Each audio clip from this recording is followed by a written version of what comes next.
With Courtship Service, Mr. Elias Psilos and Ms. Anna Sibilis with T&T SALVAGE. Thank you very much, guys.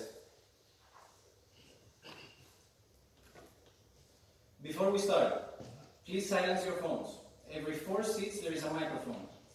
This is a seminar and your active participation is encouraged. Usually the best topics come from questions, so please use the microphone and ask questions. On the invitation, there is a QR code with the agenda. At the end of the day, we will also upload the presentation, which you can access through the QR code. At all times, coffee is served right outside the auditorium, and lunch break will take place at noon at the second floor peristyle room. So let's get started.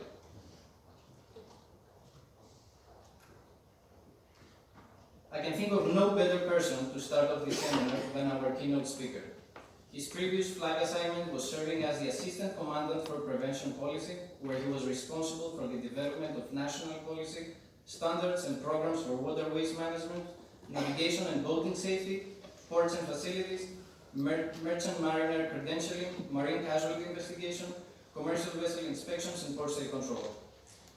Currently, he serves as the commander of the 8th Coast Guard District and is responsible for the Coast Guard operations spanning 26 states, including the Gulf of Mexico coastline, from the Florida Panhandle to the border with Mexico, the adjacent offshore waters and outer continental shelf, and the inland waterways of the Mississippi, Ohio, Missouri, Illinois, and Tennessee river systems. Please welcome Rear Admiral Richard Timme.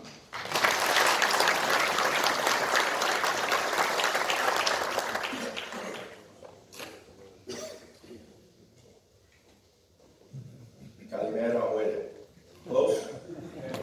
Good morning, everybody. It's an honor and a privilege to join you here in Athens. Marios, thank you so much for putting together a wonderful event for us. I'm joined by an esteemed panel up here who I look forward to hearing just as much as you do, their input to you all on the topics that are of interest this morning. So as Marios read my bio, I want to just point out that although my position previous to this was at Coast Guard headquarters, I now serve as a regional commander in New Orleans. And so that means I'm limited from speaking to the national policy a little bit because I don't own it anymore, but I can tell we're going to be very specific on the New Orleans type, Gulf type regional stuff. A lot hasn't changed. In the few years I've been away from headquarters on some of the issues you'll be interested in, so we will cover them. If we get to questions and answers, there may be times that we have to refer to the headquarters on some of this, but I think we'll get through most of your questions, no problem. Again, to orient you, as the 8th District Commander, the Gulf region comprises, and with the rivers, comprises about 40% of all the commercial maritime services the Coast Guard does in the field. So port state control officers, marine inspectors, about 40% are in the 8th District for the Coast Guard. We cover about those 26 states that we mentioned. We're home to 15 of the top 25 ports in the country, in the United States, including New Orleans and Houston. And it's a vast AOR, so we have a big footprint across that region. From the inland of the country to the Gulf. We have a very robust SAR network. I got to spend yesterday with the Hellenic Coast Guard. Thank you for that hospitality yesterday. And as we listen to the presentations from our colleagues at the Hellenic Coast Guard, they could have been given by the United States Coast Guard. The parallels between our two agencies are exact. The difference is Greece and the Greek flag own 20% of world shipping and the number 8 flag. The United States is probably 0.000 as a carrier, but I think what we do bring to the table is as a port state, obviously folks are calling there. So listening to our presentations yesterday was very eerily similar to what we hear from a Coast Guard briefing, including the one you're going to get right now. We do have a vast search and rescue network across our footprint. We have 7 sub-regional offices, 4 air stations, 22 small boat stations, We do about 2,000 search and rescue cases annually, assisting about 5,000 lives. As I mentioned, as a port state, we are a maritime nation. We are dependent on imports from the maritime. Our ports are our lifeblood. There are more than 10,000 miles of waterway, and it's about a $4.6 trillion GDP impact for us. And I think GDP for us is about 25 trillion now. So somewhere around 20%, a little less, directly linked to the maritime. And those inland waterways, I'm going to talk about a little bit, they move about half a billion tons of freight and are crucial to our waterway system because they save about $9 billion in transportation costs compared to truck or rail. We are blessed with two coasts that are protective of our nation, but we're also blessed with an inland waterway system right down the middle of the country that allows us to take corn or soybean from the interior of our country, deliver it to Asia cheaper than our competitors in South America often. And that's an advantage for us that has been crucial over the years. I'm going to talk about it a little today because we had record low water on the Mississippi River this year. And I don't know if you've got this in your presentation at all, but I think it's important because what we saw was some disruption as that waterway went down to record levels of low. Our barges and our tows had difficulties getting down the river to market. All of that grain moves to New Orleans for export. And it happened during a time where export was at its high point. From October to December, we move about 60% of the nation's export grain to the Gulf of Mexico for transshipment out of New Orleans. And we had, for the first time in many years, we had vessels waiting for delivery of grain. So we've had our partners in the Army Corps and ourselves continue to work to modernize the way we manage that river to ensure that it is continue to be the market advantage that it's been traditional. Get the grain to the Gulf, out for export, when the market expects it, at the quantities markets expected, so that contracts can be met by the carriers. So that continues to be a focus for us. Some lessons learned over the last 6 months as that developed. Because, as I mentioned, it's not just the export, but the interior is important to our economic lifeblood for the jobs it creates, about 70,000, and about associated 800,000 jobs connected with the barge and tow industry that move those cargoes. The commodities range from coal, petroleum, food, farm products, chemical and crude materials. And from a Coast Guard perspective, we did more than 3,000 vessel inspections on the barges and 2,000 inspections on the towboats themselves, comprising a fair amount of the workload for us.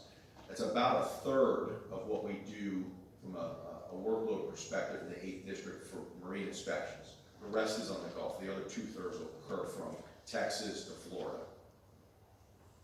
And in executing those duties, it's foreign vessel safety, it's port state control. So we've had a lot of discussions about port state control in the few days we've been here. And it continues to be a focus for our headquarters and for ourselves that we get that regime correct as we board the vessels that come in. And we'll talk a little bit more about that today. We did almost 18,000 foreign vessel arrivals in the 8th Coast Guard District last year.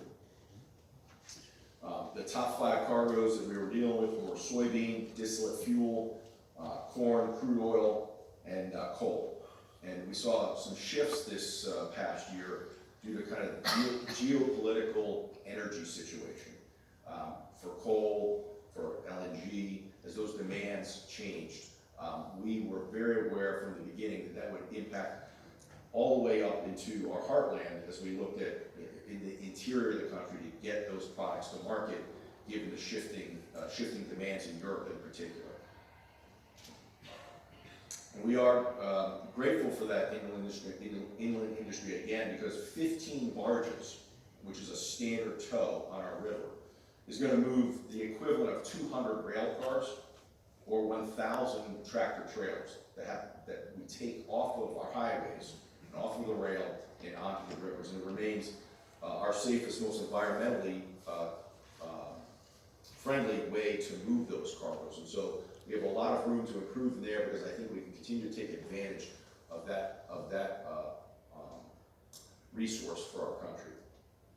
I want to just, since we do have our Hellenic Coast Guard friends here, I just want to hit on a few more things. The two are, as I mentioned, we're very parallel agencies. We look similar. We do the same missions. We've had the same challenges over the last few years. Drug trafficking, smuggling, illegal fishing, migrants, all fall under the portfolio that we do, as does the Hellenic Coast Guard.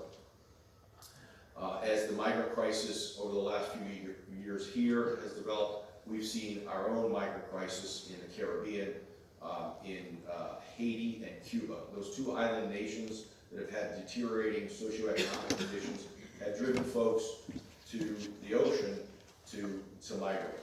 And it's been a search and rescue challenge for us. It's been a resource demand challenge for us as we flow resources from around the United States to Florida to do those interdictions. And first and foremost, preserve the safety of life at sea. These folks are at risk in vessels that are unseaworthy and take their lives in their own hands when they do that. And that's first and foremost our position, is that we're taking people from peril on the sea, whatever the reason for taking the sea would be.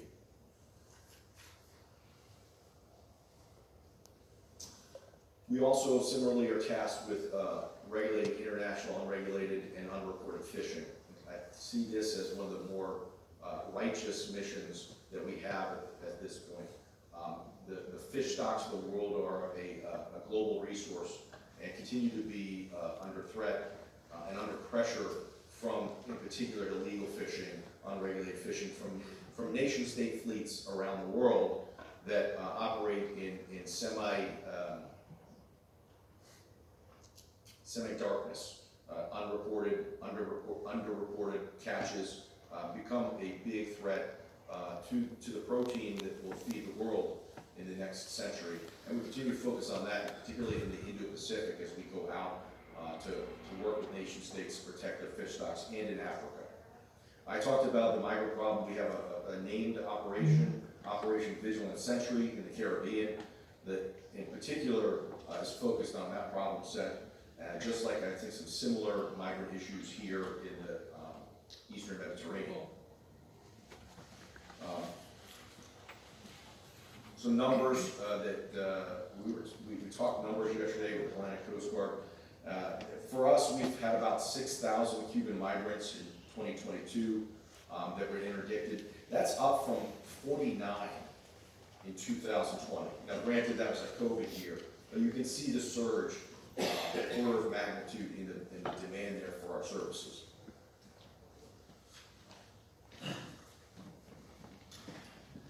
So some of the things that I know are interest to you all. I was here 40 years ago, and I got the opportunity to speak at Amfer and meet with the Greek ship owners when I did have the position as the Assistant Commandant for Prevention Policy. So I'll talk through a few of those. I mentioned the 17,000 vessel arrivals in the 8th District, but that was total arrivals, not the inspections we did, and not the individual vessels. So from a U.S. perspective, about 11,000 discrete individual vessels called on the United States last year from 78 different flags. There were over 82,000 port calls. So we had about almost 18,000 in the 8th District of the 80,000 in the United States. And we performed over 8,700 port state control exams on those vessels that were calling. So those numbers are up a little bit from the last few years, including the pandemic years where they were down a bit. In 2020, we began, as all port state control regimes have done, combining the safety and security compliance requirements on those inspections. Of the 78 reported detentions that we did in 2022, only 2 for ISPIS major control actions. The detention rate for us was 0.89. 0.89 was our detention rate last year. That's fairly low compared with the Tokyo and Paris MOUs, which are 2.3 and 3.4 respectively. And we attributed COVID-19 for the reason for our decreases in 2021 and 2020, but our exam totals have rebounded beyond that since in this last year. So we are back doing a level of exam to pre-pandemic levels. But we haven't seen an increase in the detention rate. So that tells us that overall, the level of compliance with the vessels that are calling in the United States is high. I mean, that's the goal of the port state control regime, is to ensure the quality of vessels and compliance that are coming in. And I thank you for that, because that is the ship owners, that's the operators, the folks who are taking the time to make sure that they sign more, as Mario said. We're signing more, but there is a burden there, but it is being met, so I thank you for that. I think we have a fairly transparent approach to our port state control regime. People know what to expect.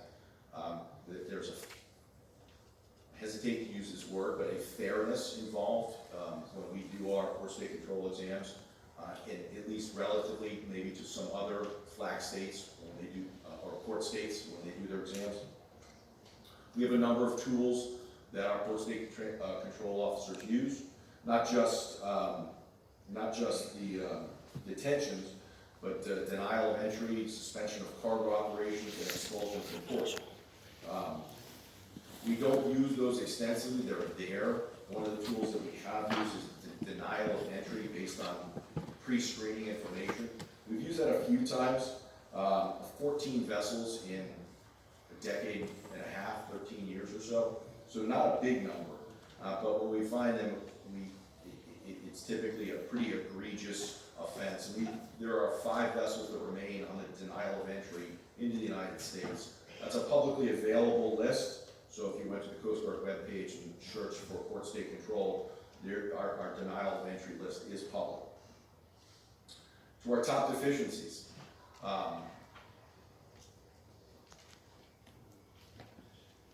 And these are fairly consistent over the last few years. It's fire safety, the ISO code, and life saving. And typically the fire safety and life saving are also a double hit to the ISM code. So they're kind of mixed in. So it's a statistic that's hard, doesn't tell the full story on this reading, because a lot of this is if you're, it's really firefighting and life saving, and then we're going to your ISM code and saying, this should have been caught here. Let's talk about your system and why it wasn't.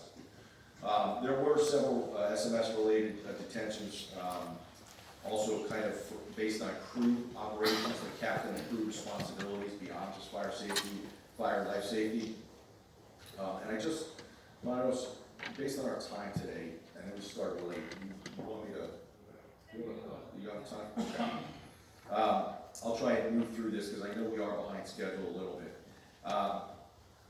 So I'll skip ahead to the detentions. One of the issues I dealt with quite a bit at Coast Guard headquarters was appeals of detentions. And I want to make sure that everybody understands that when we detain a vessel, we don't take that responsibility lightly. And it's automatically reviewed at the headquarters level. So if New Orleans decides they've met the criteria for the detention, there's a multi-level review that goes on immediately without any further action, all the way to Coast Guard headquarters, where there's a board that meets. And together that panel looks at the detention and the criteria that were used, and either endorses it or says we got it wrong. That's with no other action by the operator. It's going to be reviewed automatically. So if it is withheld, upheld, it stands, and the detention will move forward. But that's not the end for the process to look at that detention. The folks who have standing in that detention, owner, operator, charter, even I think the agents, even classification society, can then appeal that detention and say, we think you got it wrong. And you can do it on a couple different levels. And there's no repercussion to that. I want people to understand that we're not offended when the appeal comes through. I think that's part and parcel of the process. We're happy to relook at our work and make sure that we got it right, and I'll stand behind our folks who put that detention in place, and if we got it wrong, we'll say we got it wrong. So those appeals in 2022, last year, we had 23 appeals of those 78 detentions. 9 which challenged the overall merit of the detention. We granted 2 of those. 2 of 9 were said, yeah, we got it, we didn't quite get that right.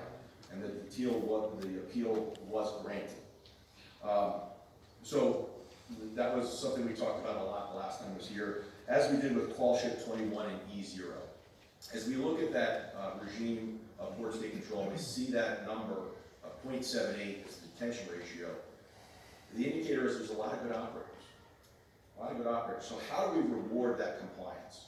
How do we say, we know you're doing what you need to do, although there's a mandate to do our port state control, we're going to modify that based on your track record of compliance, either as a flag state.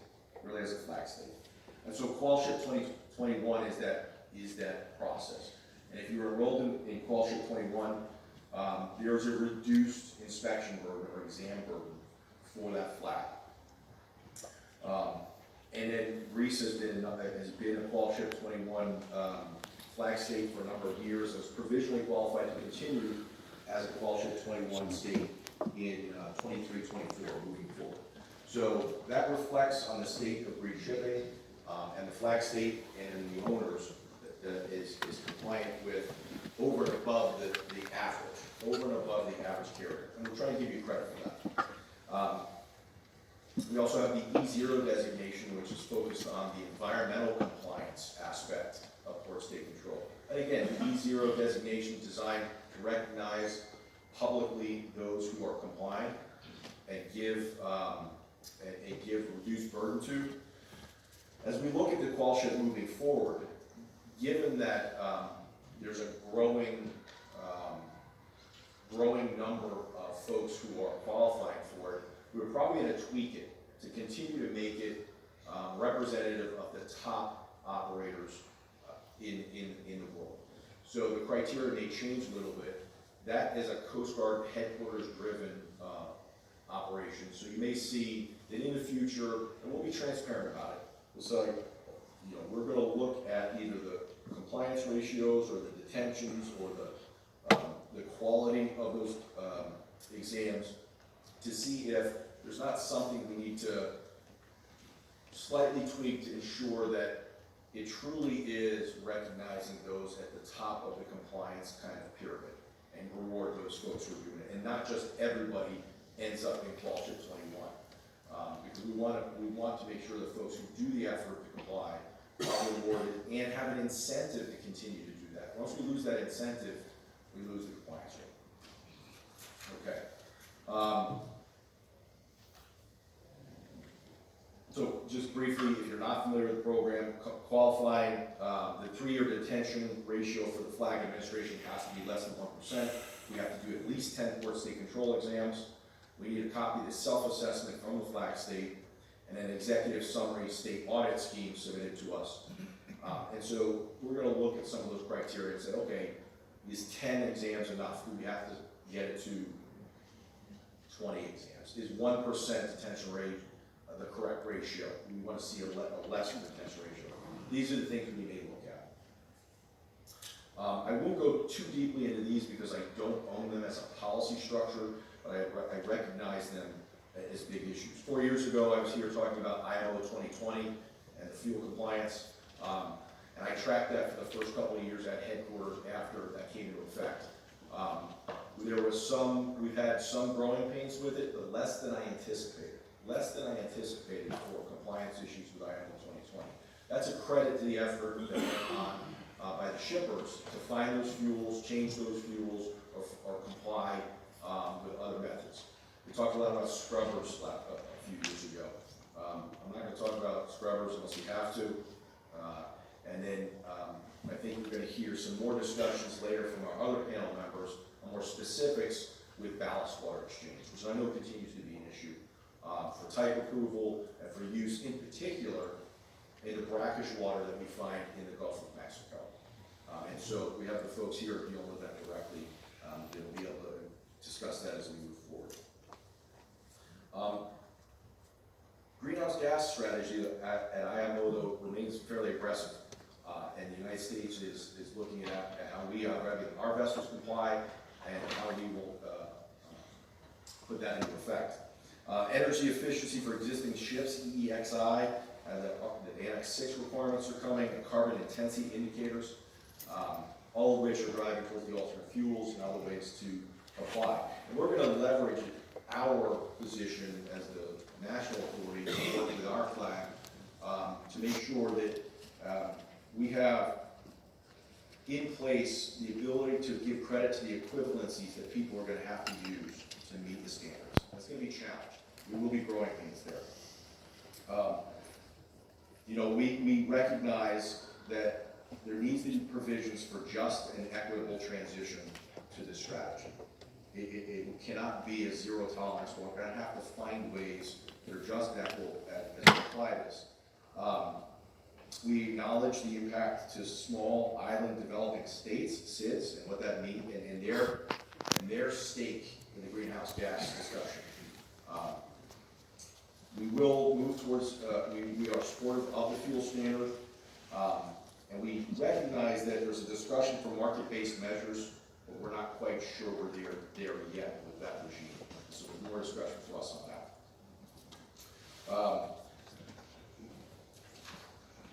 We also recognize that the CII and EXI have maybe a disparate impact on short haul versus long haul. And again, put that into our conversation for how we'll put in the greenhouse gas measures that are required by the global rule set that's coming into place. Another challenge for us domestically that I don't know if you talk about much is VITA, the Vessel Incident Discharge Act, which is a domestic set of rules that require regulation of 26 discharge streams off of any vessel over 80 feet in U.S. waters. So we are developing our plan to make sure, at least domestically, we have the correct Coast Guard enforcement of an EPA rule in place. So that continues to develop. There will be vessel regulations that come out to do that, and there will be some effect in the port state control regime as well, as we look at, okay, what discharges are coming off this vessel? And it's a very varied set of discharges. Some you know, some it's sewage, it's oily water, but it's also runoff. It's just actual runoff off the decks. So we have to look at what is in place to make sure that we have compliance across that. That's coming in the next few years, and it's going to be a significant lift for us. And we're putting the corresponding amount of headquarters attention to how do we get that right. I'm going to finish up here because I know we're probably behind schedule today. Cyber safety, I would be remiss if I didn't mention it here, and the movement globally towards additional regulation of policy. I think IACS, the class societies, have done a phenomenal job in putting standards out for their own purposes that are ahead of most of the flag states and port states with regards to how do we ask vessels to be compliant with cyber hygiene at its most basic. But we'll see continued attention on the maritime issue, both at the in the ports and on the vessels themselves for cyber compliance, cyber hygiene. One of the drivers for us was a major U.S. pipeline was shut down. The Colonial Pipeline was shut down by a cyber attack a few years ago. It has driven a lot of attention from the legislative bodies and the administration in our country to look at how do we reduce our vulnerabilities in the maritime to cyber attacks. Now, IACS has got some ship resilience requirements that are coming into place and from design to operation and resilience once they're in place. Focused on third-party suppliers prior to ship installation. And that's going to be a shift for all of us. As we build out the vessels, as we build out the cranes that service our ports, what are the electronics that are going into it, where are they sourced, and how do we have the ability and the assurance that they are, in fact, not subject to malware or other malicious acts. That's not going to go away. I think we will all I think the nice thing about that is often that's going to be a market-driven solution. I don't need to tell you, as the Coast Guard, that you should protect your business from cyber issues. And I think we don't want to get ahead of that. I don't want to start dictating down to the micro level what you need to do. I think there's a nice market-driven approach to some self-awareness for folks that this is going to be something we can do. And so there's room for collaboration with trade associations, with flag states, with IACs on what the right approach will be continuing forward. But there will be more specific regulations that is being driven at the national level, and I see the Coast Guard will be developing something beyond what we've already put out, which is basically a cyber hygiene standard that requires compliance with a third-party standard, NIST in this case, for our facilities and vessels. We share your concerns around the globe on mariner workforce shortages. We don't have the mariners we need as a nation, and we're not particularly a seafaring nation beyond our borders. Our entire inland fleet that I talked about that moves all the cargo in the inland rivers, though, is all U.S. mariners. And so we struggle with how do we attract young people to that industry?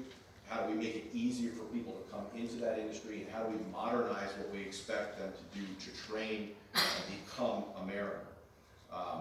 So we're engaging the shipping unions. We have national advisory boards made up from the industry that advise us on how to do that. We're working with our other agencies responsible for mariner production, that's MARAD in particular, Maritime Administration.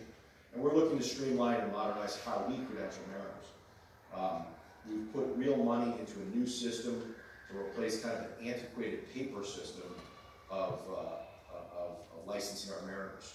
And I think that's the first step in doing that, making it much easier for a young person to go to a testing center, get on a computer, do the test, pass their license, and after the training that's required, and automatically, without doing additional paperwork or mail, they still have to mail things to us to get their license. We need to move beyond that.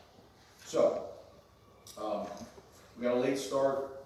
I probably talked long, but I do want to just say, you know, as the 8th District Commander, I'm very focused and aware of the major ports in Houston and New Orleans and Mobile and Corpus Christi that your ships call on, that depend on the services of our sector commanders and our port state control officers to make sure that your call is quickly facilitated to do that cargo transition and keep the global economy moving.